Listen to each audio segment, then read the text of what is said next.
Okay, perfect. How are you doing, Prashanth? I'm doing well, Avijit. I'm here at Hyderabad at a new hotel in the high-tech city part of town. Nice little Nice. green space for us to Lo- kind of have this session in the morning.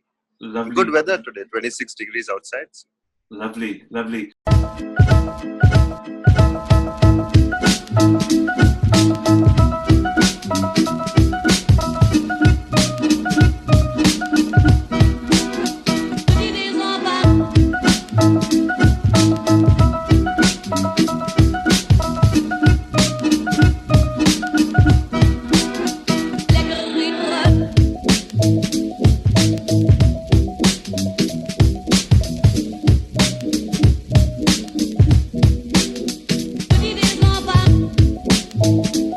So tell me, my first question always when I start is, we've got some parts to the show which is the format, and many parts of the show is just, we just go with the flow.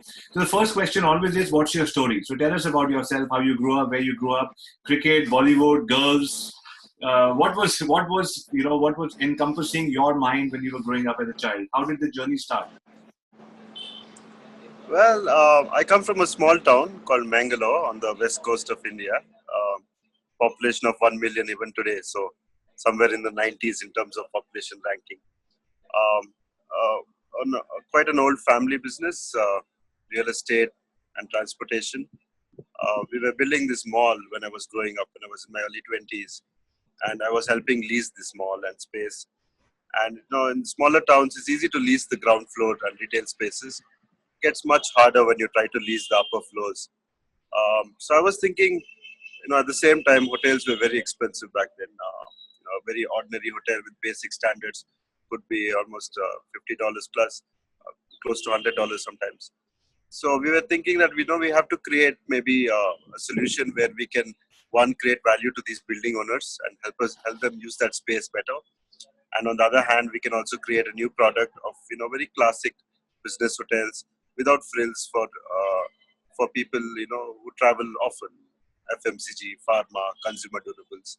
These guys travel once a month, every month to their circuit, and they just need a good bed, good shower, some good food, maybe some exercise and things like that. So it started there, and then thereafter as we went along, we realized that the problem was much deeper, and that there is you know, enough mom and pop hotels in India. Right. So I was doing an MBA in SPJ, and I wrote a business plan.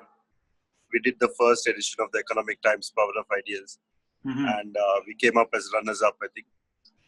And it gave us a feeling that we were onto something. This was 4 5 years before the new age hotel companies craze started in the last two Right. years. So we were ahead of the ball, but we knew very well that we didn't want to kind of just lend a name to a property and sell them. We wanted to actually be responsible for the outcome at each hotel.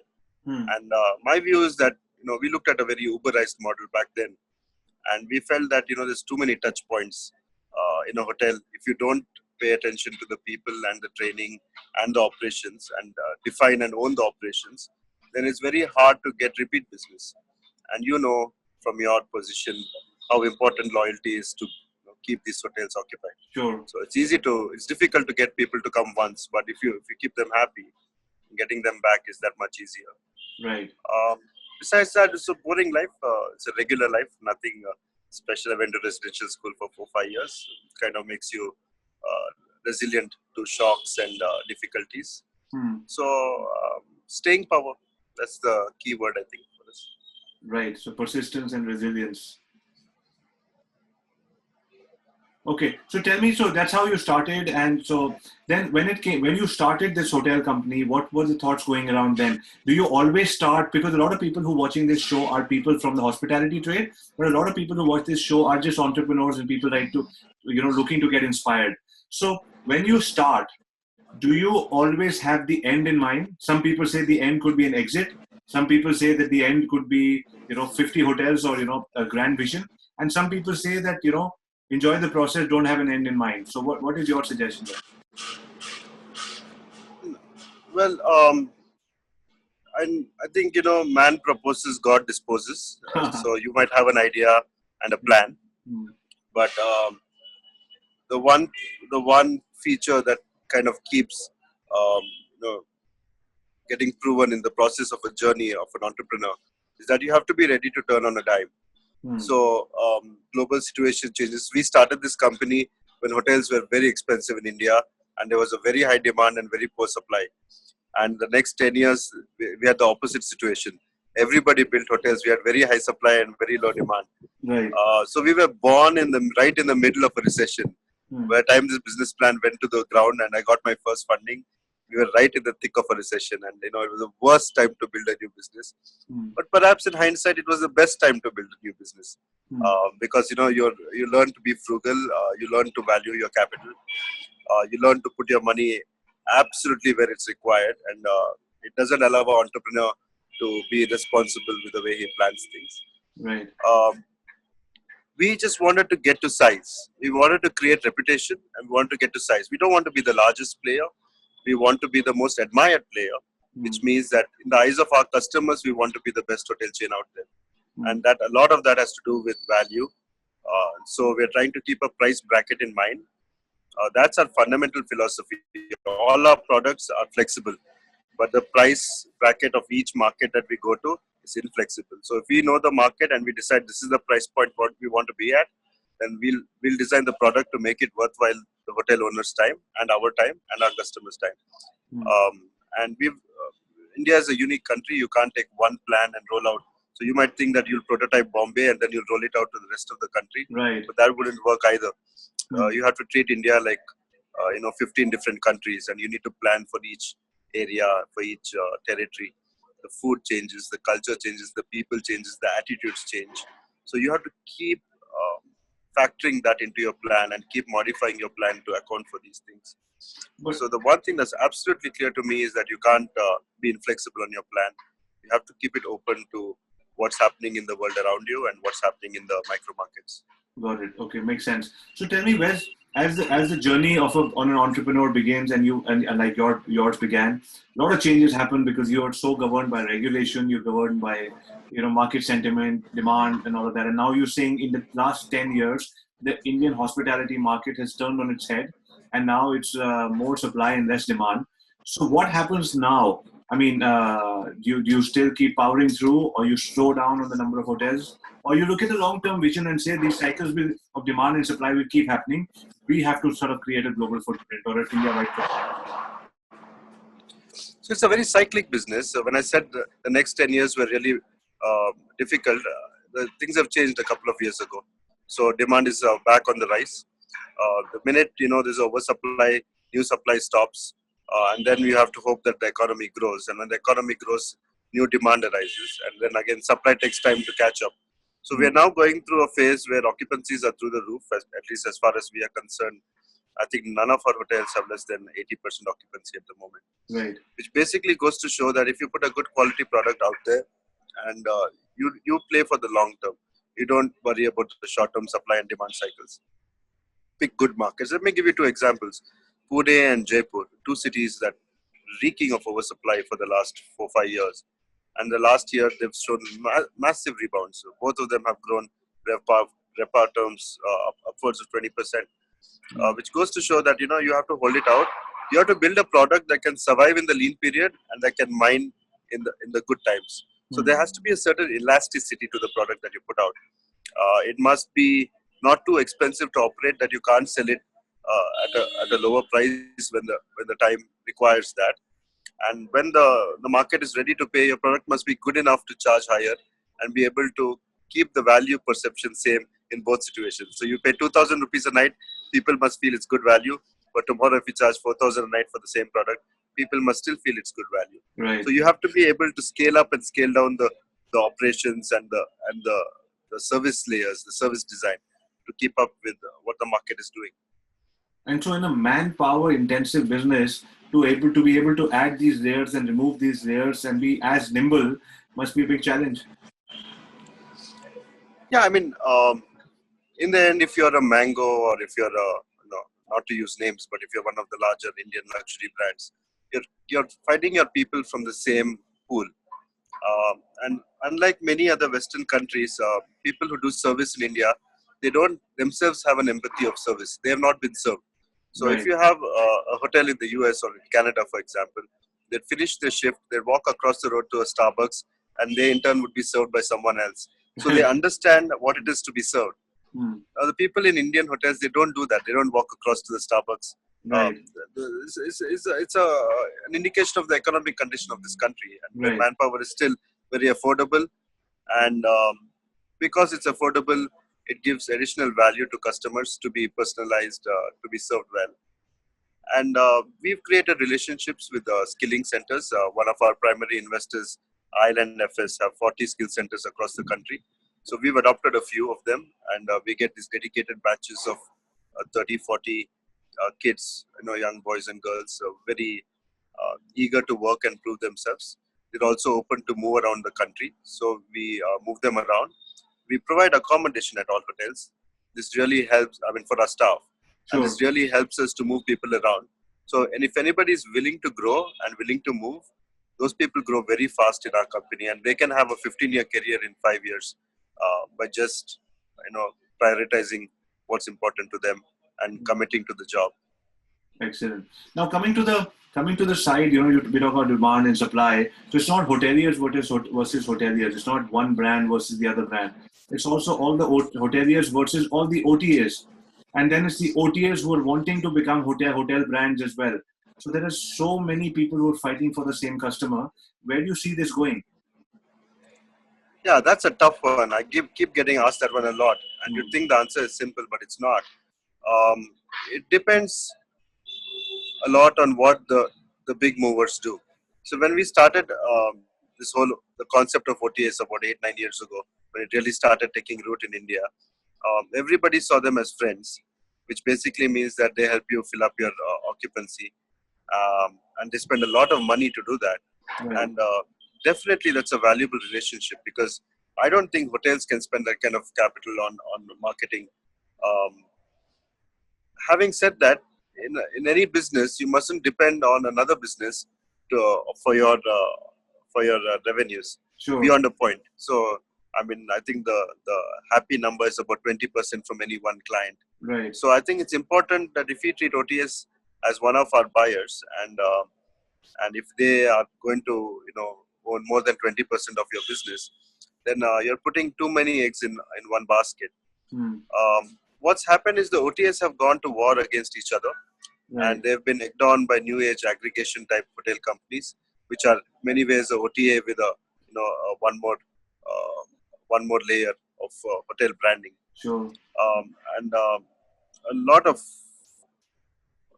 capital has gone to kind of fuel this war, and in the process, hotels have become cannon fodder, for lack of a better word. Yeah. Yeah. Um, I think the hotels must remember that in the end, the inventory is theirs, and that they control the inventory and they're responsible for the inventory. The customer lays down on a bed inside our property, and that gives us understand him better, and to kind of be able to create a direct relationship.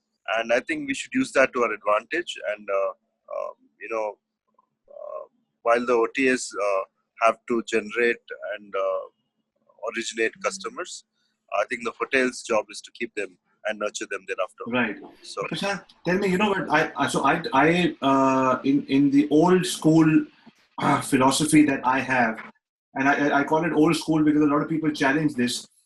So, when we talk to a hotel, and recently I was talking to the GM of Zuri Hotels, and he and I shared similar insights. But there are many hotel owners and GMs who don't believe this. When we say if you have a 100-room hotel, you have an 80% occupancy, you have 80 customers checking out every day, you have 2,400 customers checking out every month. You have to have personal relationships. You have to have an SOP to make sure that you address them by name. There has to be human to human personalization involved. I remember checking into the Taj Palace and once, and they just knew so much about me from one previous history. In fact, I was speaking to a friend of mine yesterday. He went from New York to the Taj Palace, Mumbai, and he said I had a cold when I landed, and the guy got me medicine. So this kind of personalization is what he's talking to me about now. He went to New York, to Bombay about 10 years back. So this kind of personalization, when the big guys did it 10, 20, 30 years back and they became legendary brands like the Taj and the Oberois, I still find small hotels saying, I want a quick fix. Earlier on, they had quick fixes saying, I'll go to an OTA, usko 5% aur de do, 5% aur de do. When it became 30, 35%, they're like, what should we do now? Now, what should we do? So they're looking for one tech company, one quick fix to come in, and there is no quick fix. There is not one company which is going to come and say, fine, you install my software. So as a digital guy, I know that every new company has come into the country and around the world promising that my software will change something very drastically. And it still remained the same. So it's not technology alone that can help. It has to be that personal service. What do you think about that? So Abhijit, you and I are children of the 80s or late 70s, depending on Right. your exact age. 76. When we grew up, it was about brands. Right. Everybody wanted, we grew up at a time when standards were not a standard. So we had to trust brands when it was restaurants, whether it was hotels, whether it's cars, whether it's perfumes or watches. We were a very brand crazy generation. As I look at the audience that's emerging today, they are more eclectic seeking audience. If I go to the US, and I've been there recently, it kind of tells you what's going to happen in India a few years later. US is a good kind of weather vane for India. Right. And if you look at coffee, for example, in the US, where you had such a proliferation of Starbucks at every corner, you now have so much craft coffee in the US. I was walking down a street in LA, every other store was craft coffee, and they were full of people. These are unknown brands, one-off locations. Similarly, when I drove the Pacific Highway from LA to San Francisco, Wow, that would be beautiful. and we stayed at every hotel we stayed on the way was a mom and pop, because we didn't want to go to the US and then stay at a Radisson or a Hyatt, or because that's you've been to one, you've been to most of them. Whereas here we had an option to talk to the owners, to interact with families. So I think the mom and pops are making a big comeback because they are unique in their experience. And I think the job of a brand now is not to be to define the standard and define the product, but to rather assure the standard and assure the product. So in Intellistay, we took a decision as soon as I came back that we are no longer a chain, that we are now a collection of independent hotels. So each hotel is unique and honest to its location. It customizes, it personalizes. Personalization is not a domain of the 5 stars. There's no reason why 3-star hotels can't customize and personalize. Exactly. We have 40, 50 rooms. We have a much easier option to recognize each customer individually for who he is. But also there is some decent software now in the back end, which allows you to do that as a policy and as a standard. Sure. Otherwise, you'd have to depend on people particularly to do this, and that's not necessarily scalable. Right. So some basic software, as an organization, you recognize each person. So intuitive service, it originates from the fact that you have enough data on your customer to know what he likes and dislikes, and to be able to kind of say that one step before he thinks it, you already kind of figured out that that's what's going to happen next. Right. And I think software is becoming much easier to find. It's much cheaper to borrow. It's available on SaaS models. It tells you who your customers are, what they like. It allows you to kind of delight them. And we will keep this independent hotel mindset going forward. We stopped completely trying to make hotels look similar in any way. There are standards, the mattresses, the linen, the toiletries, the basic stuff are all standardized. I mean, the safety features, the comfort features. But in terms of design, in terms of program, in terms of service, in terms of menus, in terms of amenities, we completely throw the standards book out of the window and we do what's required in each place. I think that as a customer, when you travel between our hotels, you don't feel like you've been to one, you've been to all. Right. And I think for this generation, more than ever before, that's a very important sentiment. 100%. 100%. So it's all about the experience, and it's about very new experiences every time. So tell me, today, if today a 50-room hotel owner or his son, a standalone hotel owner, is crying that the OTA is taking away all my business, then it's 100% his fault because he's not investing in personalization or the CRM or the technology to build, to train, to maintain that loyalty, which he can so easily do, like you said, with 50 rooms. Yeah, it's a lazy thing to do, isn't it? To just give away the I mean, the main function of an owner of a business is to drive his revenues. And Right. if he wanted to outsource that completely, Right. then he has only himself to blame. Sure. Whenever new brands want to penetrate markets, they throw all kinds of sweeteners on the table. Right. And without asking questions, owners are ready to lap it up. And Right. then they pay the price. I've seen so many hotels brand for short-term benefits with new age emerging companies, and in 6 months their ARRs are eroded. They're completely, and by the time they realize this and they want to get out, they've gone 10 steps back and they have to start all over again. Right. I'm not in any way, uh, uh, you know, I believe OTAs are great support to the hotel community. They've spent all our best OTAs spend more money on us than they make off us today. Right. And having said that, doesn't mean that we are also going to give up our brand. So in the end, we are the brand and of the hotel, and I think that has to be very clear. And we must own our inventory. We decide how much inventory each of our buyers get, and we have to keep the right and the responsibility to plan that. So I think a distribution mix and limits are very important. If you use the OTAs all the time, then you're making your sales force very lazy, aren't you? Sure. Oh, yeah, I'm redundant. I agree. So tell me, Prashanth, when it comes to a standalone hotel, 550, 60, 70 rooms, and they have a restaurant and they have a captive audience of 50 people, do you think it is advisable for them to have a restaurant, or it is only advisable to have for a collection of hotels like yours to say that we are going to focus on F&B because our F&B costs and everything can be spread, economies of scale can be gotten, or can a standalone hotel also consider saying that I have a rooftop and I have a ground floor restaurant and I should also run a restaurant? What's your thoughts on extra revenue from F&B for standalone hotels? I'm very glad you asked this question. 5 minutes before we started this call, I was sitting here with Mahadev, who's our new manager here. He comes from a really large five-star hotel. And he was telling me that, F&B, we are inside the hotel, the restaurant has no visibility. And, how do I get people to try it out? And while he has the option of new technology like Zomato, etc., I gave him an example of what we did very successfully in Jodhpur. Right.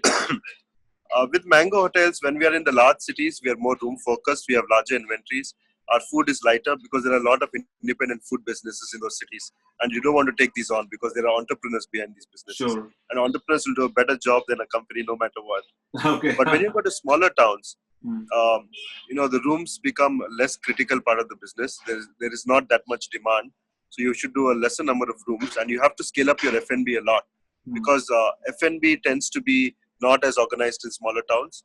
And with good banquets and good restaurants, you have a great option to kind of really make use of that. You can be a local business as much as you are a business for outsiders. Two examples. With Jodhpur, we have a nice little lawn outside the hotel, and it was, basically free except for wedding dates. So our manager decided that one Saturday a month, he's going to organize a local party for the 5 kilometer radius of that hotel. Nice. And so he went to all the schools. He gave out these 250 rupee vouchers for a kids party. And he filled up the garden with, jumpy castles and clowns and magicians. So one Saturday every month, we had so many parents with their kids coming in, interacting with the hotel, talking to the managers, talking to the staff, having a good time and having a good memory to take away. Right. And tell me, 3 days later, if they need to have a function in their family, who are they going to call first? Right. So when you have an audience around you, and if you're in the middle of a population, then you can design your food to be too tired. You can do what you require for the internal audience to create a broader, the community, your neighborhood. So I think hotels need to become friends of the neighborhood. With Mango, we say your friend in the city. So we are like a citizen of that city, and therefore we must have a one-on-one rapport with our neighbors around us. But if you go to, say, a more isolated location like a Ganpati Phule or your own family hotel in Goa, which is in the middle of a very rustic, and you don't have a huge captive audience to come in and have food, then you have to design your food to be more eclectic and not a large program, but more of a. It has to basically. It has to back up your room business and create that loyalty. So you have to use food in that case as a loyalty feature. Sure. Having said that, I think you've created a great reputation for your restaurant and it's popular as a high street restaurant in Goa. So maybe not a good example. It's a lot of work. It's a lot of work. That's why I'm saying a lot of seeing a standalone hotel. It's just because my family seems to be passionate about that. But I just see that it is a non-stop struggle, and therefore a lot of people who will be watching what we are talking about this show, because every Tuesday morning I write a newsletter that goes to 42,000 hoteliers, and they'll be watching this. They take some insights from this. So the idea of behind these questions that I'm asking is so that they can start thinking to themselves: Am I doing the personalization correctly? Am I giving out the range of my business to the OTAs? Am I utilizing my F&B properly, or should I just leave everything and call Prashanth and give him my hotel? Bang on. Great. So Prashanth, you know what? I think I asked you for 40 minutes of your time. I think we are very close to that. Is there anything that you would like to see? That outrages you to say when you see a standalone hotel, because you're so passionate about your business and you meet so many hoteliers. Is that something when I see something digitally and I feel, oh my God, this guy is leaving hundreds of thousands of rupees or dollars on the table because he's not doing this part? So is there something that frustrates you when you see a hotel owner? You say, you know what, this guy wants the revenue, but he's doing just the opposite. There are some things that you can maybe get some giveaways. Well, there's not one thing that comes to mind. You must remember I work with independent hotel owners. Right. I spend more time with them than I spend with my own family. Sure. So nothing shocks me anymore. What bothers me a lot is that many times I see an attitude of being penny wise, pound foolish. They try to save up the initial phase on costs. And I always tell them, for 12 months, don't talk to me about costs. Let's just go after revenue.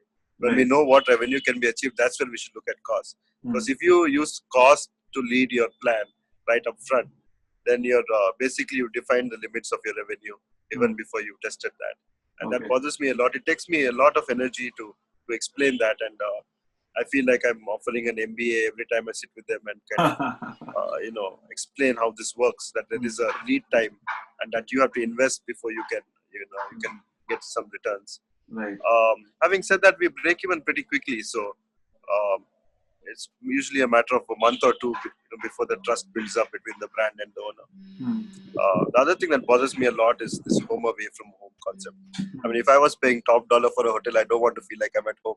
I better be pampered. Okay, understood. Those were two very good points. So everybody should look at personalization. Everybody should look at taking over control of their own revenue. They should also look at their F&B opportunities. And like you said very correctly, be the citizen of the city, be a friend in the city. And so there are opportunities to monetize. And if all these things sound overwhelming and say, I can't do it, then call Prashanth and he'll do it for you. And call Arya. Or call Prashanth Aroor. Excellent. Prashanth, thank you very much for your time. I look forward to seeing you in person very soon. Thanks a lot for this interview. Lovely talking to you, Abhijit. Have a nice day. Thank you. See you soon.